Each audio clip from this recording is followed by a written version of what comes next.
தன் வாழ்நாளையே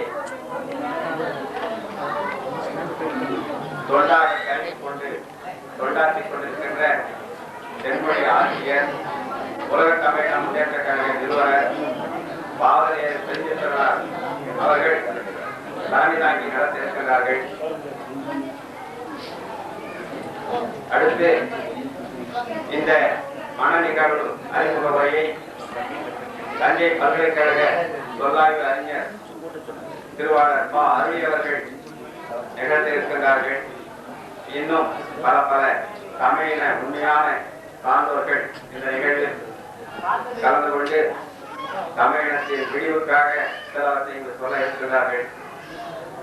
அந்த நிலையிலே கூடியிருக்கிற உங்கள் எல்லோரையும் சற்று அமைதியாக, இயல்புகள் வசதிகள் குறைவாக இருந்தாலும் கூட கொஞ்சம் அமைதியாக இருந்து இனிமையாக இந்த திருமணத்தை நடத்தி தருமாறு அன்புடன் வேண்டி இந்த நிகழ்வுக்கு ஆவலியர் அவர்கள் தெரிவித்துள்ளார் அவர்களை தலைமை தாங்கி தருமாறு அன்புடன் வேண்டி கேட்டுக் கொள்கின்றேன்.